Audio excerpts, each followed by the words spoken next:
Hello again, everybody. This is Mr. Everything, and I'm coming back at you with another Wargaming and miniature video.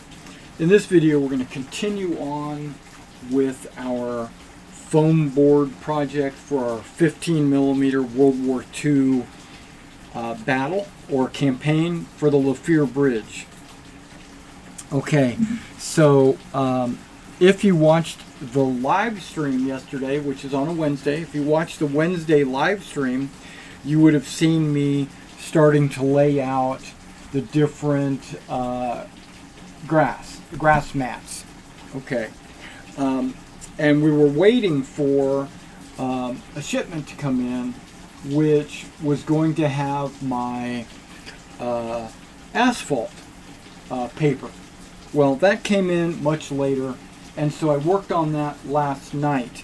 This is my Bachmann grass, and I've already covered the entire map with as much grass as I'm going to use, and I still have probably 3/4 of this roll remaining, which is pretty good. It comes with 100 inches. I think I might have used 25.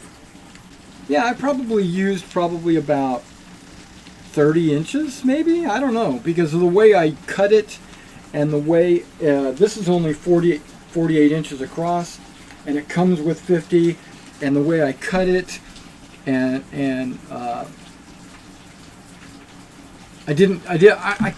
can't have used more than maybe 35 inches. I'm guessing. I'm not going to roll this thing out, but you can see how much of that tube is left, right? Okay. All right, let's leave this out because I want to show something. Okay, so I got this roll of gravel in, which I thought I was getting like 16 inches by 30 inches because I thought I ordered a gravel sheet of paper, but in fact, I ordered this roll. I must have been thinking ahead or something, and it came in as 50 inches by 34 inches, and I've already laid all the asphalt down that I'm going to use using this paper, and also I haven't used hardly any of this paper. So these two rolls are going to work great for other future projects, so I'm excited. I think I could even use this gravel on some flexible roads, some modular roads, and I might consider doing that. Okay, before we go on, I kind of wanted to touch on this. When I opened this up, it was actually foam. It's not, I thought it was going to be grit. I thought it was going to be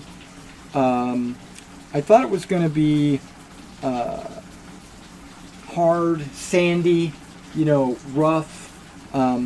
But to my surprise, and pleasantly I might add, it's actually a foam. And it reminded me, the paper and the foam reminded me of the grass. I mean, it's almost got the identical texture, right? And then I looked down here. I knew I ordered JTT, and I was kind of afraid that JTT might not be good quality or whatever, but it seems to be great quality. I want you to notice something. It has the exact same layout. Its font is different, but its layout, it says inches matte easy cover 4x2.8 sheet of plywood. Up here, inches matte easily covers 4x8 sheet of plywood. They say exactly the same thing. Rolls out to create an instant base landscaping and scenery. Reusable, non-shedding. Reusable, non-shedding. Heavy-duty paper. For use in train layouts, model scenics, dioramas, and craft. For use with train layouts, model scenics, dioramas, and crafts. It says exactly the same thing. And then I noticed down here it says JTT and Partners. They're both made in Vietnam.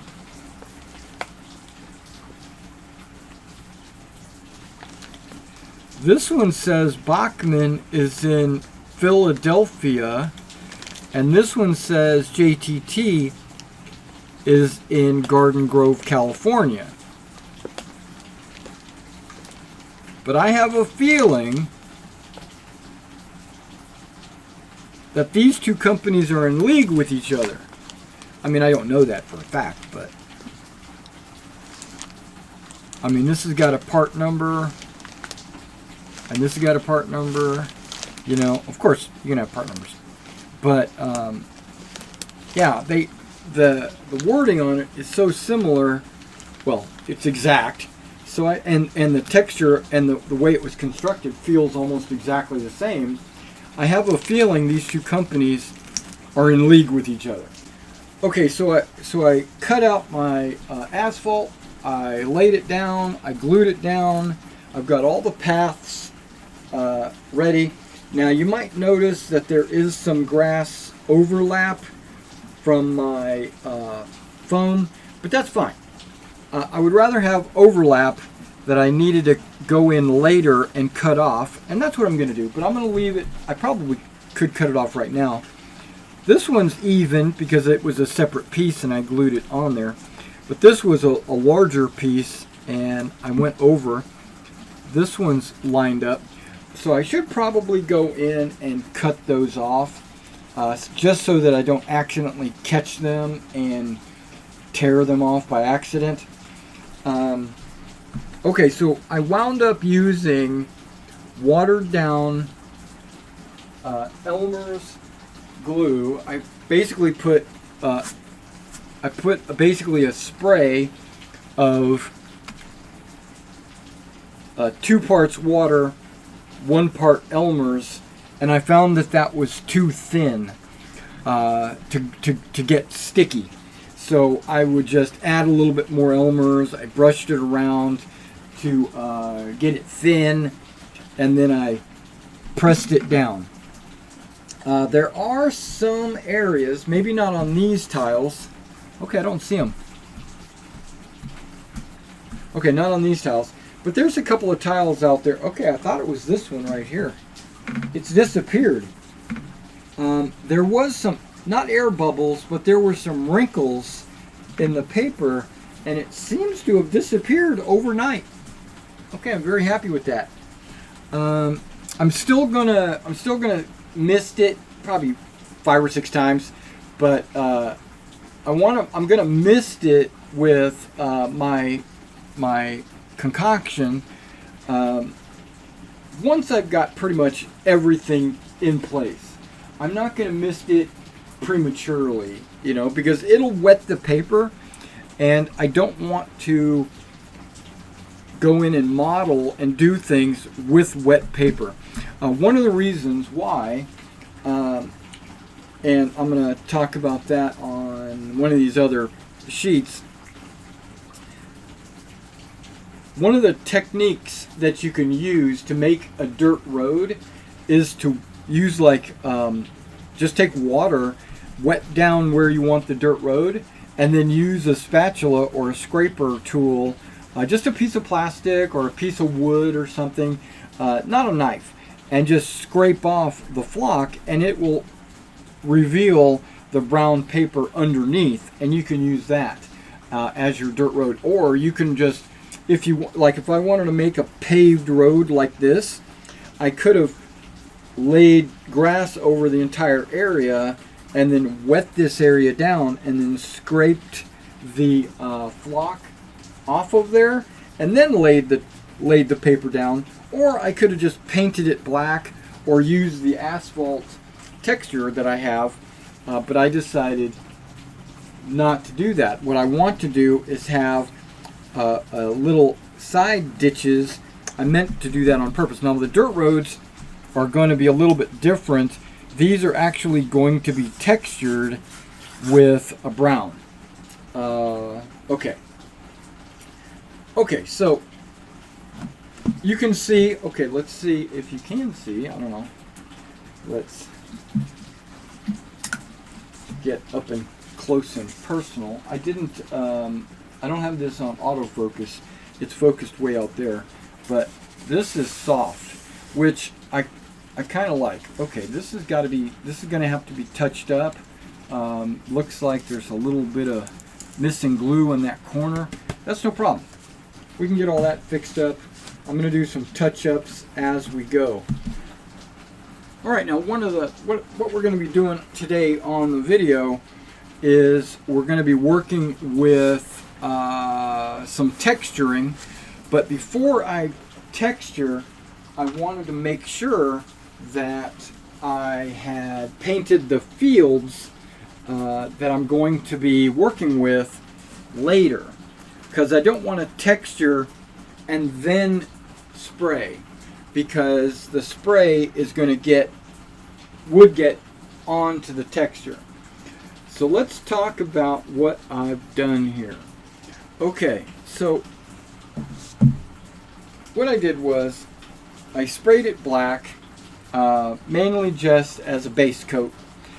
Actually, I went through with a magic marker and I tried spraying some yellow on top of the magic marker, and I noticed that the magic marker lines shone through. So I decided, okay, I'll just go over and I'll prime it black to make everything black, and then I will then I primed green on some of the areas. This is like a dark forest green on certain areas, and then I picked out some of the fields from the map that looked like they were yellow, because if you look like from a satellite view, you can see some yellow fields, you can see some green fields, you can see some light green fields. Maybe those are different crops. And so I tried to simulate that by spraying the wheat, the yellow, in the yellow areas, and then I sprayed like a lighter green in this one spot right here.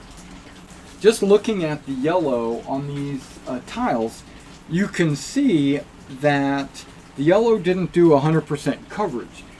And I didn't mean to do 100% coverage. I wanted to leave some spots exposed, some green underneath, to give it, and the overspray kind of lightened everything up. But also, there is a little bit of stippling, melting going on right there, maybe a little bit right in here, some right there.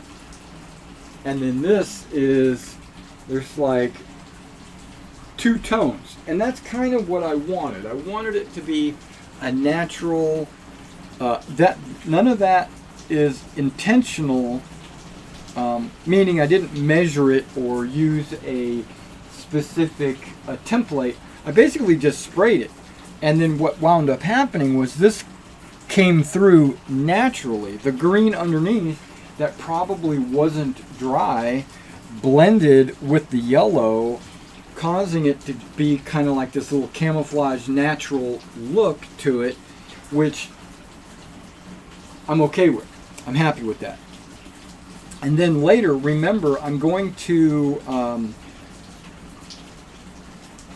I'm probably going to go in with a hand brush paint and paint certain areas, give it some crop lines, basically like plow field lines. I'm going to go in and maybe draw some lines with some, just craft paint, just putting it on there. Same thing with this. This is, and there's also some lines here, and some where I want to place some hedges or some just simple bushes. Okay, and once the bushes are dried into these hedgerow lines that I plan to make, they're not going to be serious hedges. They're just going to be a few pieces of clump foliage, a few pieces of maybe some tufts, Nothing too crazy. And then what I'm going to do is the entire low ground is going to have a water texture. I am going to go through and paint the river probably an extremely dark blue, so that it'll look different than the green, you know, and then you'll know that there's a river there. But that's going to be hand painted. Okay, so there are a certain number of spots, like right there and on some of the other gravel roads, and maybe that grass right there. I might need to go in with an X-Acto knife and trim it down to the actual groove in the road, and that way when I go through, I'm planning on putting texture in these or let me rephrase that. I plan to paint in those, and then also like flock the entire thing like that. Right. Okay. So I'm gonna let the paint dry. I'm gonna open the door. You can probably hear right now that it is raining like cats and dogs here, but I'm gonna open the door to let this thing air out and ventilate. And then what I plan to do is go in and texture the hillsides and the flatlands that I with my texture paste. And then maybe even texture some of my dirt roads. And that's what we'll do after everything dries. Alright, we're back. Now I just want to let you know that I went ahead and trimmed the edges as well as glued down any corners that might have been peeling back. So pretty much it's ready to go for my texturing. Now, I'm going to use this light earth for both the town sector area and the farm area. This is going to be the earth texture that goes in the built up area. And then I'm going to use muddy ground and dark earth. For the Vallejo dark earth, probably just muddy ground. I'm probably going to hold on to this, I'm not sure. But anything that's on the slope is going to be muddy ground. And then the roads are going to be this dark earth, which is kind of a textured, hard acrylic kind of thing. So we're going to experiment with this on this right here. So let's go ahead and get started. Yeah, and the temperature outside has dropped like considerably. Okay, it goes on pretty good. Let's go ahead and lower this camera a little bit. Move you in so you can see what I'm doing.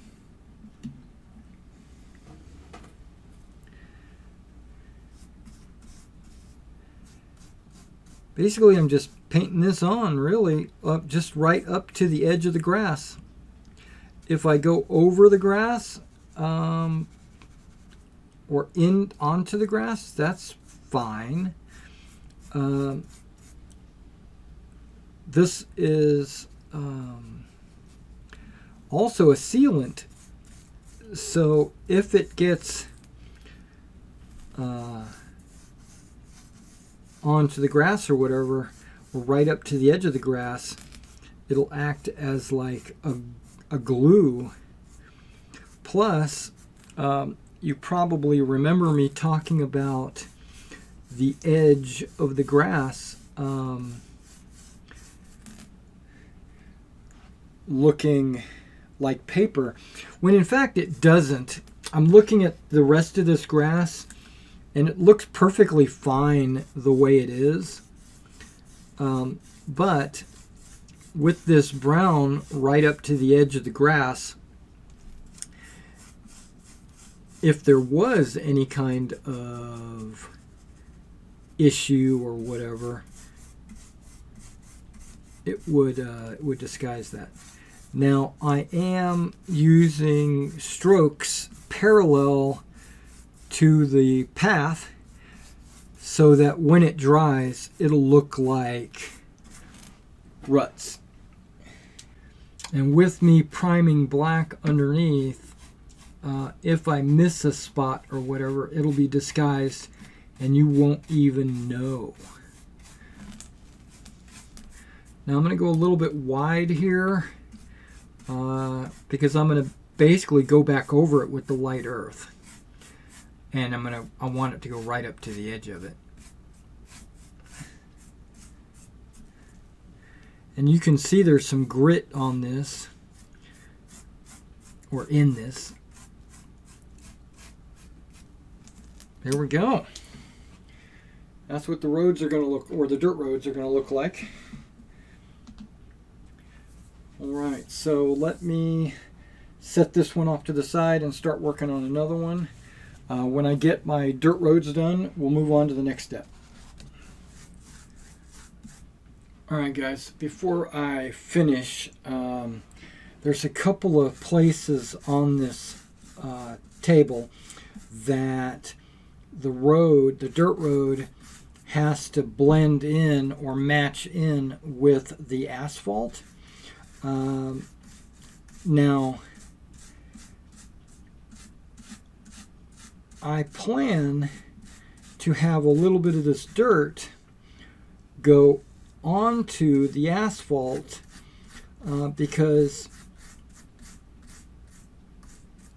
I believe that if you're on a dirt road and then it goes onto pavement, some of the dirt will actually work its way onto the pavement, right? And it has to be either, I mean, it probably would be cleaned or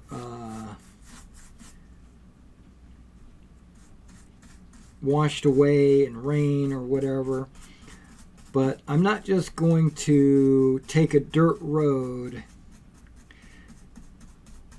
and bring it right up to the edge and allow the road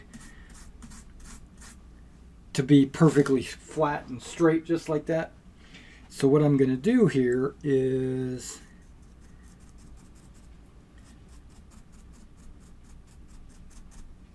take a little bit of this dirt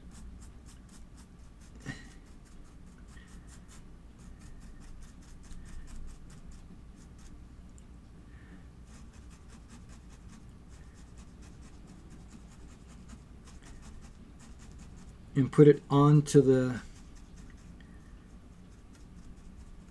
highway. There you go, just a little bit. All right, let me finish the rest of these tiles and then I'll be right back. Okay, now when I opened up this light earth, it was rock solid. I mean, not rock solid, but it was like super, like the top film of it had dried. So I took a stir and I stirred it up. So hopefully we're going to get a little bit easier application now. Okay, now it's going on pretty good. If you notice right here where the tiles don't line up, or I should say this road doesn't line up perfectly, what I plan to do is fudge a little bit here. That's why I over painted on the roads, so that I would be able to correct any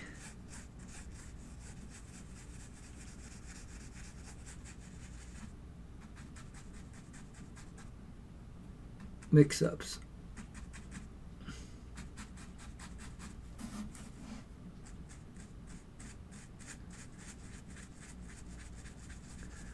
So basically I'm blending the light earth with the dark earth to make it look like that was intentional. Okay. All right.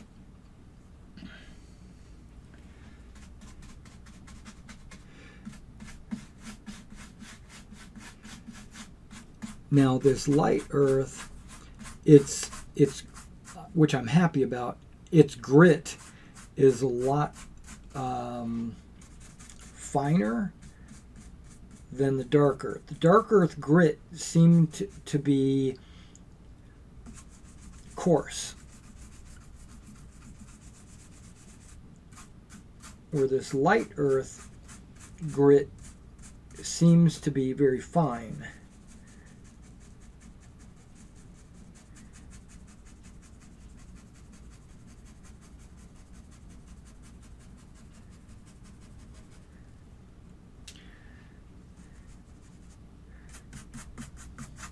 Which is good because I'm going to be putting buildings on this grit, on this light earth, and I want them to sit flat, and they will.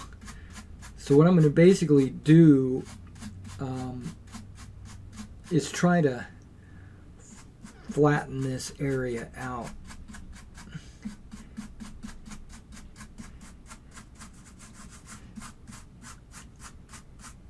You know, as best I can.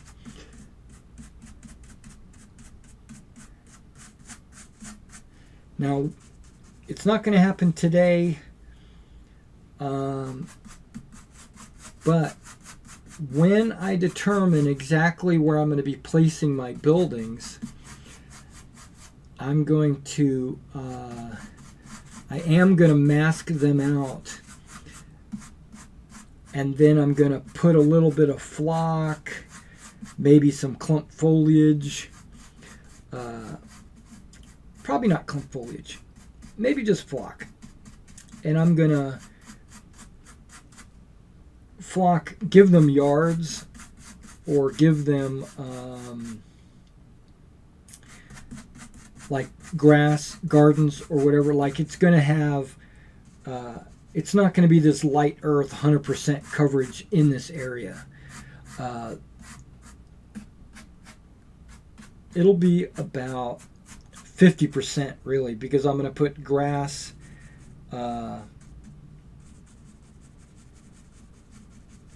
around the buildings, but I might leave the light earth as like a walkway or a driveway, or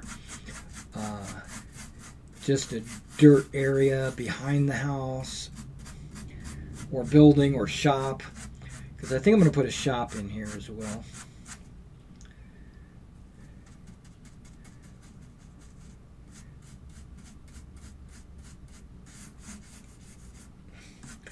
Okay, this is not as moist as the dark earth, so I might need to add a little water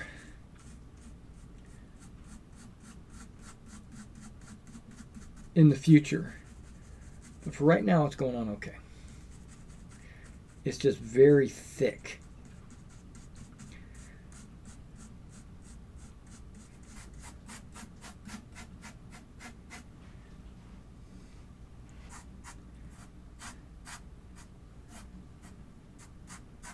And I think that'll be the same with the farm as well. That light earth really contrasts. It might contrast too much, actually. I was hoping it would be a little bit more brown. This seems to be a little bit more beige.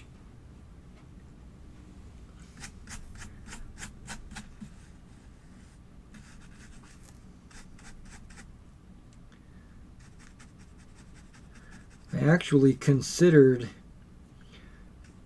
doing the dirt roads in light earth, until I actually got my eyes on the light earth. And then I realized that wouldn't work for the dirt roads. All right, just by adding a little bit of water to this, now it's going on a lot better. I just think it had dried out in the tub, probably in a hot warehouse shelf somewhere. And then when I got it, it just needed to be a little bit of reconstitution. All right, so let me finish, and I'll be right back. All right, so the next color I'm going to use is this dark earth.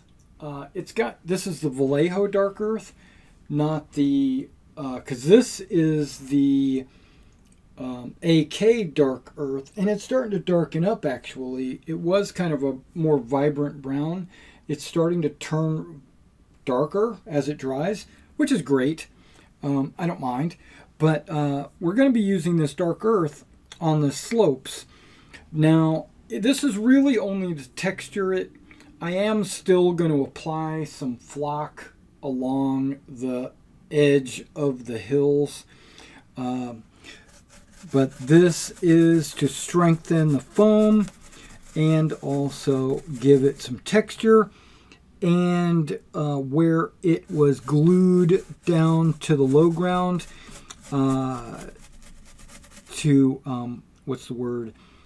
blend it in, cover any gaps or holes or caves, that the gluing process might have created. Yeah. Now this dark earth does look kind of gray. I don't know if the camera's picking that up, but it does kind of look like a gray earth, which I think kind of looks cool.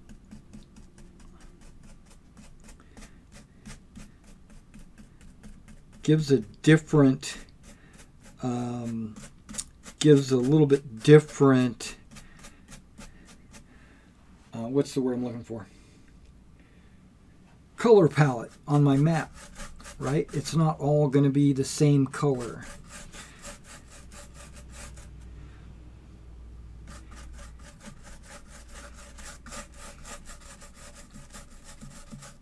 Also, by applying this grit along the slope, it allows for because of the grit that's built into this paste, it will help your figures not slide down the hill.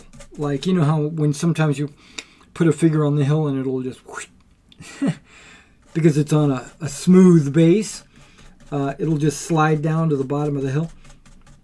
This grit will actually help prevent that.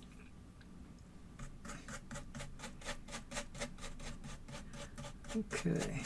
Now I was thinking about doing a two-tone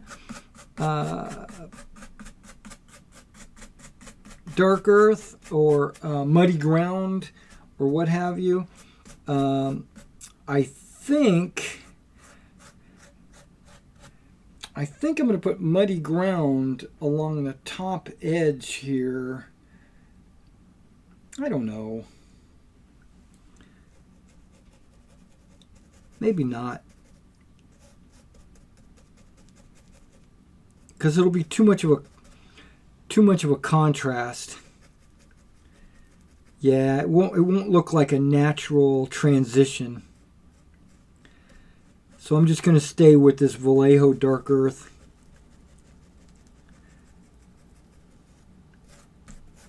All the way to the top. And you might notice that I'm going parallel with the slope of the hill and not vertical. I'm going horizontal. That's to help with the striations of natural rock formations or whatever, but primarily to help with the, again, to help with figures not falling.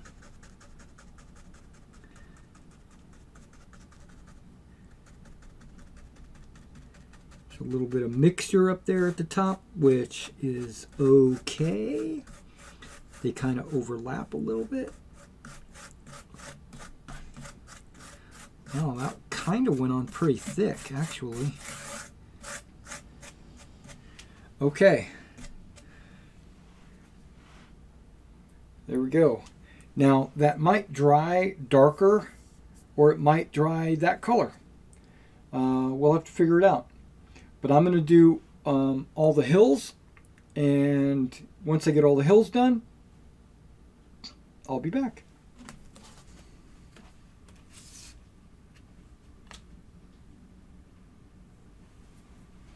Alright guys, it's starting to come together. We got the slopes textured, and I have another tile over here that is also textured. That would go over on the end there. And I've got the causeway textured. The slopes on this side are textured. I've got the dirt roads getting into like this muddy asphalt area. That looks good. This road, and it'll lead off the edge. This asphalt, I've covered the top of the causeway with the dark earth as well. And again, I do plan to put a little bit of grass and flock along the hills, just to break up, just to make it not look so uniform all the way around. The fields, I've got kind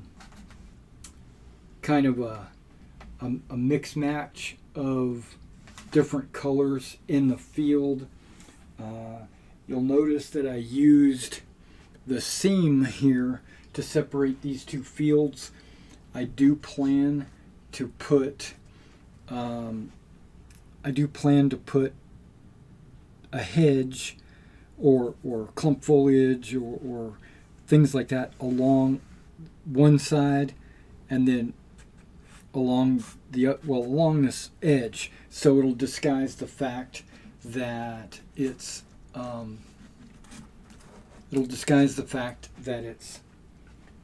the foam edge.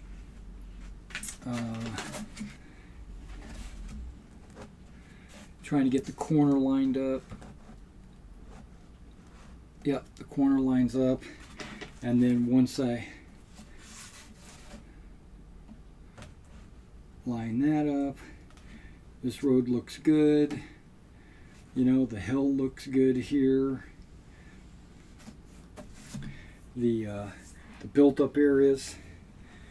Okay, so I'm going to have to let this dry overnight before I start doing any additional work on anything. But I think I'm going to put these tiles away for the time being, and I'm going to start working on some other projects that I have, and we'll get back to this. All right. In my next video, I'm going to show you some of the vehicles I just got in. All right. I'll catch you next time.